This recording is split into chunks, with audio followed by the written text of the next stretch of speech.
Bapak, Ibu, Saudara-saudari yang terkasih, berjumpa lagi dalam Inspirasi Sabda hari ini 9 November 2022. Bacaan dikutip dari Injil Yohanes bab 2 ayat 13 sampai 22. Yesus menyucikan bait Allah. Ketika hari raya Paskah orang Yahudi sudah dekat, Yesus berangkat ke Yerusalem. Dalam bait suci didapatinya pedagang-pedagang lembu, kambing domba dan merpati, dan penukar-penukar uang duduk di situ.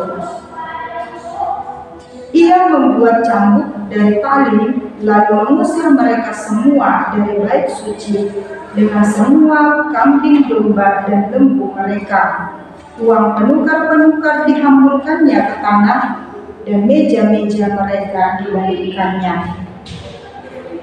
Kepada pedagang-pedagang merpati ia berkata, "Ambil semuanya ini.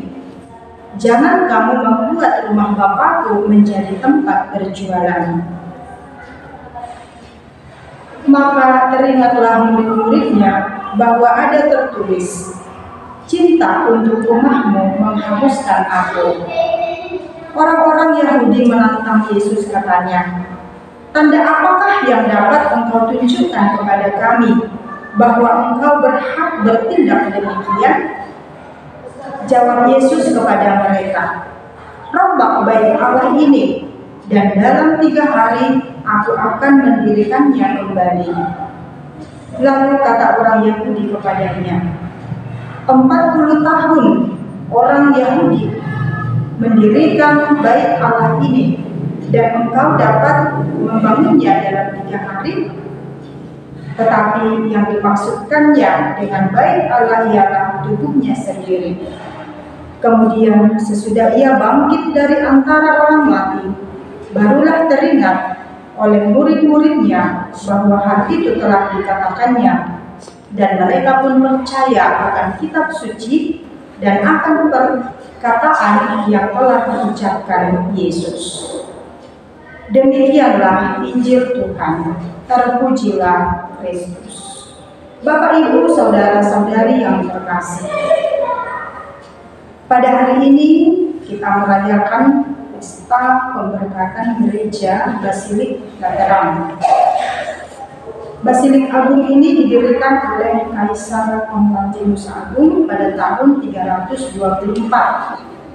Basilik Agung merupakan keuskupan pertama setelah selama 3 abad orang Kristen mengalami penganiayaan, ketakutan, ketidakbebasan dalam mengimani Kristus dan menjalankan peraturan juga ibadah dan ajarannya. Waktu itu orang Kristen belum diakui dan belum diterima di Kekaisaran Romawi.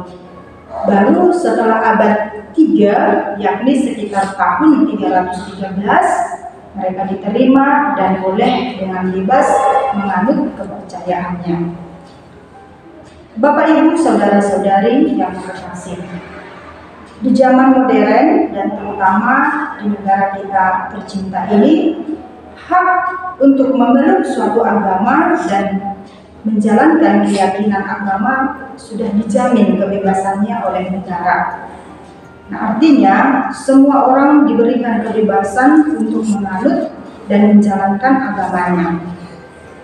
Tetapi tampaknya kebebasan yang diberikan membuat kita menjadi memudar dalam kualitas keimanannya. Mari kita kembali ke abad-abad awal, di mana orang Kristiani tidak sebebas saat itu menjalankan ibadahnya. Mereka harus mencari tempat di bawah tanah melakukan kegiatan doa dan ibadahnya, karena jika ketahuan mereka bisa diusir, bahkan dianiaya. Tetapi lihat, justru di saat-saat seperti itu mereka menjadi kuat dan iman mereka lebih teruji, dan semakin banyak orang percaya kepada Kristus. Banyak orang yang rela mengorbankan nyawanya demi iman dan cintanya kepada Kristus. Mereka lebih baik mati, menderita demi suatu kebenaran iman dan kasih daripada mengikuti dan melakukan kejahatan, keserakahan karena ingin menghindar dari sebuah kesulitan dan tantangan. Mereka memilih Yesus Kristus karena Yesus Kristus adalah Tuhan pembawa kabar gembira yang mengajarkan hidup dalam kasih, kebenaran, keadilan. Itulah yang diperjuangkan orang-orang yang rela menderita untuk mengikuti Tuhan. Sangat berbeda dengan sekarang.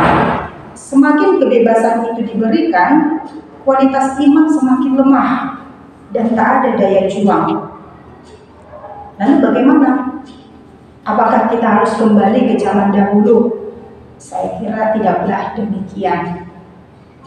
Bapak, Ibu, saudara-saudari yang terkasih, sejalan dengan perayaan hari ini, dalam bacaan kitab suci tadi, Yesus marah terhadap orang-orang yang membuat bait Allah menjadi sarang penyamun, tempat kotor.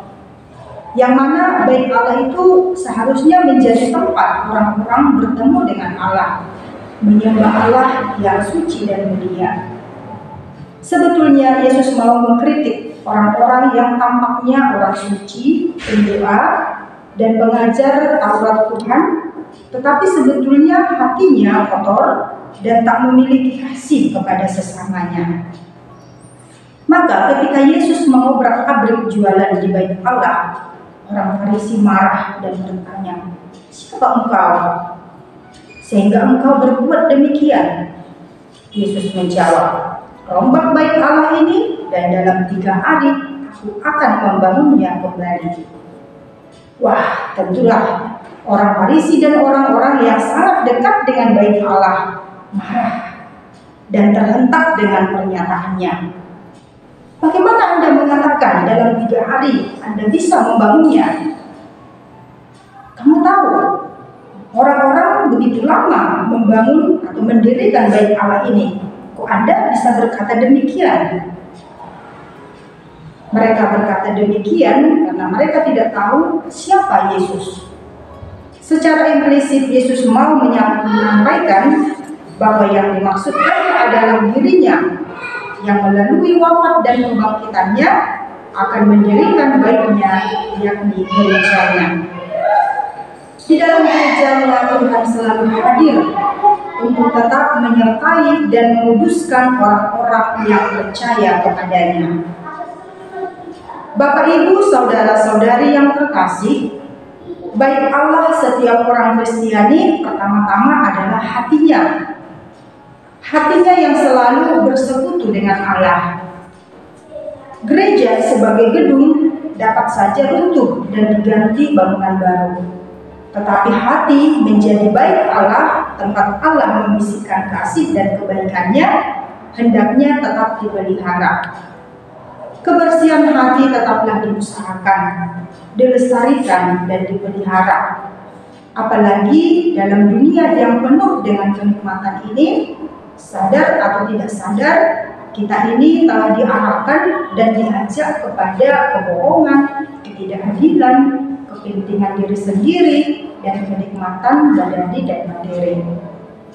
Kita jaga dan kelestarikan kesucian hati kita sebagai bait Allah dengan lebih tekun berdoa, membaca dan merenungkan sabda Tuhan, beribadah dan melakukan kegiatan-kegiatan amal, dan suka memberi diri, tenaga, dan waktu secara lebih maksimal, baik di dalam lingkup pekerjaan maupun di dalam masyarakat.